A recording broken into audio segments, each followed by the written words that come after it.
is Farewell a problematic Magic card? That's kind of the discussion that I want to have today, because I had my first frustrating Farewell moment the other day. Playing a game of EDH, I was the one that cast Farewell, and I thought I was doing the table a service, but there was a universal groan. There was a lot of frustrated remarks, and it really got me thinking as to whether or not Farewell is actually good for the format of EDH. I think universally, for many seasoned EDH players out there, Farewell has a lot of bad memories for those players, and understandably so, in terms of interacting with everything, almost everything, which we're going to touch on, and exiling them, kind of putting them in a zone that isn't really interactable or easy to get cards back from. It can be understandable when people's whole boards and plans get shut down.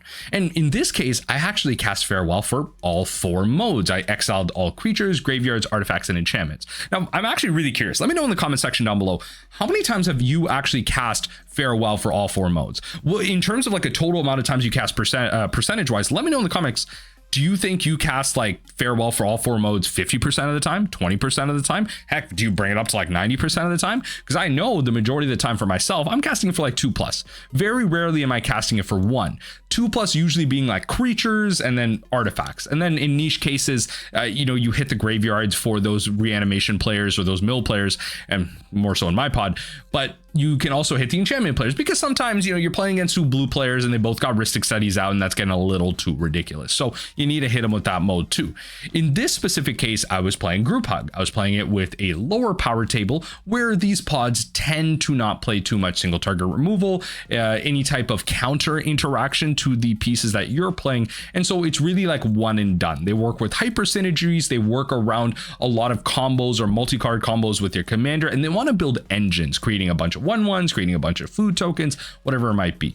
These are the things that decks like this are doing. And so I wanted to speed up the game. Playing Group Hug, you generally provide everyone with more resources, more cards, and more mana. And with that, one player got a little bit too far ahead for my liking. I wanted everyone to play the game equally. And that's kind of the sadistic kind of feel of a Group Hug player. They feel like they are in control. They want to be in control. They want to control when the game ends. And that's what I was trying to do. And ultimately, I have a bit of a stake as well in terms of when I want the game to end, because I could win the game as well at this point out of nowhere, or I can kind of wait and see, because ultimately I do have to account for the fact that my opponent might have some type of removal, they might have some type of counter magic, but in this case they didn't for my Farewell. And so I cast it because that one player got too far ahead, and I didn't feel like the other 2 players got a fair chance to play this game. I wanted them to feel like they could use the resources I have and create some type of goodwill for the Group Hug deck, so they would want to play against it over and over again, because that doesn't happen a lot. A lot of times these players, they don't really get a chance to enjoy Group Hug. It really feels like one person gets ahead, but if you build it right, in this case, I was able to cast the Farewell and we were able to equalize. But then the problem was that, yes, I was able to get rid of the creatures on one opponent's side. They were playing black, and so I was worried about maybe some level of reanimation. I was able to exile them, but then all of a sudden that got rid of the rather meek board, but still valuable board that the partnership player that I had was, the person that I was politicking with, kind of helping pointedly, they lost their board as well. And then also the other player that wasn't too much into politicking, they got their artifacts removed because I needed to get rid of the mana rocks from the other player, the one that was winning, because they would just be able to rebuild. They'd be able to draw a bunch of cards, play their commander out again, and restart growing the value engine from there. It was a very commander-centric deck list where you wanted your commander out a lot of the time. So if I could prevent that, then that's great. So with that universal groan, I had to also accept the fact that my cards were leaving. My mana rocks and my board was also going to disappear, because although a lot of my things were Group Hug, they had Group Hug attached to it that then allowed me to do other things. They were cards that, return cards from graveyards to from someone's graveyard to their hand, and then I was able to destroy like an artifact or enchantment. Shout out to those in the comments who know what card I'm referring to, the creature specifically. But notably, Farewell didn't touch Planeswalkers. It doesn't touch Planeswalkers, and it doesn't touch lands. So there is that kind of feel good aspect. You still have your lands, so if you ramped out a bunch as a green player, you still have access to all of that with your Rampant Growths and your Sky Shroud claims.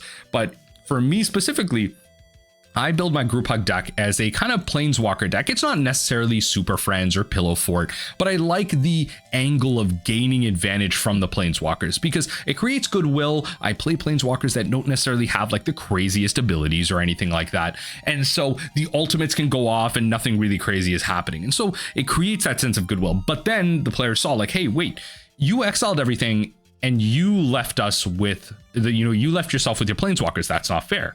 And I said, well, specifically, so in this case, obviously I want to advance the board state, because not only have I helped you for a very long time, but also that player that was getting too far ahead, I managed to stop them. That's what we wanted. You wanted me to stop them. But the price of that was that, well, now I am ahead. Now I can take over this game. Because I think they kind of misunderstood that in this specific case, the group hug player wants to hug you to the point where that squeeze is feeling a little bit painful. But regardless, even if I didn't have anything, the groan was that everyone lost everything. It was a hard reset. Exiling cards is a very unfortunate side effect, because again, it's a zone that over the years of Magic and its design, it feels like it's gotten more and more interactable. There is Pull from Eternity, if I'm naming the card right, the 1 white card that pulls a card from exile back into the graveyard. Please let me know if I'm naming that right. Or there's Eldrazi processing, and there's other ways to interact with exile, and that's increased over time. But it feels like the exile zone is just kind of this semi-permanent. It feels like what the graveyard should be. Nowadays, graveyards feel like an extension of your hand, and that I feel like is an unfortunate side effect of current design. So why shouldn't there be a zone where people can't interact anymore, can't bring back cards, and don't have the ability to use their cards anymore? Because that's what you want. When you remove something, you want it to stay gone, which is why Path to Exile and Swords of Plowshares are the most played white cards according to EDH Rec in decks. They over 50 to 60% of decks are playing those cards, because you want something to be able to be gone permanently. So why is that a problem when everything is gone? Because that's what you want, right? When a player goes too far, the price you have to pay to stop them is you might actually lose your own pieces.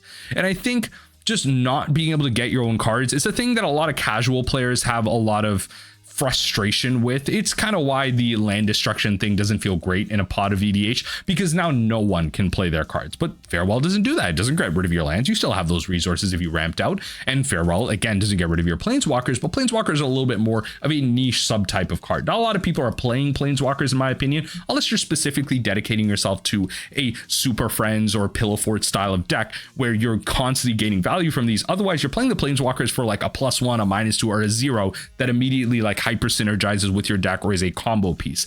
That's really like, like Saheeli Rai and the cat going infinite or stuff. Like, you're doing stuff like that. But that doesn't really happen that often, as I mentioned. So in this specific case, I was able to create a scenario that pushed me that far ahead. And yeah, I was winning the game. I think there was a bit of a misunderstanding, but it really led me to question, when is a good time to cast Farewell? If it gets rid of everything for everybody, even yourself, why are people that mad? Because again, as I've mentioned a couple times already, when you remove things, don't you want them gone? Like, having things be destroyed doesn't really matter anymore, especially in the Enchantress decks. There's so many enchantments out there that give your stuff indestructible, or so many spells that provide protection. And heck, if you're playing blue, there's so many ways to counter a 6-mana sorcery. Why does a spell like this feel so bad when it resolves? Shouldn't you be playing around it? Shouldn't you have options against it? Not every pod is going to be playing something like Farewell, but shouldn't you generally be playing around a board wipe or having a plan B if you overcommit to the board? Is playing around or being upset at Farewell, I should say, more so a out against the player, a piece against the player that isn't playing to everything that they have? And is that something we should expect the general commander player to, be ready to do? I'm not sure, because again, especially at that lower power table, I have experience, maybe not specifically in cEDH, but in 7, 8, 9 power pods. I do build higher power decks, and the mentality of those players are slightly different. There are, is politicking happening? People have their fetches and stuff like that, but generally people do still want to do the silly thing. It's just their silly thing is a lot more powerful. But does that mean that same thing should apply to lower power tables? Should Farewell be played in lower power tables? And that's kind of the conundrum that I have. Is Farewell a card that immediately gets put into your deck and immediately just puts it at a higher power? Something like the One Ring or Teferi's Protection, where you're not playing a 4 power level deck, a pre-con level deck at like 4 or 5, and you're playing the One Ring. That's not a thing that's happening. So is that something that we can say about Farewell? It's not a common thing that I've heard said. So maybe if a lot of you in the comment section down below, let me know, like, if that's how you feel about Farewell. I just don't know where to categorize it. I was kind of upset by this, and not like outwardly where I was like upset, like kind of mad at the table, but I understood that I kind of shared that feeling because they were expressing their frustrations with it. And I was wondering if I should just let that player win, Or should I have just been playing like Austere Command in this place? Because Indestructible would have worked just as well, generally speaking. It wouldn't have gotten rid of everything, but it still would have like slowed everything down. But then it would have felt like everyone had the ability to play their game. And is that something I should be doing? Because I feel like having everything permanently gone is a fair ask at 6 mana at sorcery speed in white. Or is the fact that I should curate my place to the table and make people feel better about it the better play? Because I mean, I am playing other board wipes. I am playing Wrath of God. I am playing other 5 mana board wipes. I'm playing stuff like Rout, you know, with the optionality of instant speed, because it is, again, a lower powered deck. But I like having these kind of options that give you different modalities for cards. And that's how I like to build my lower power decks.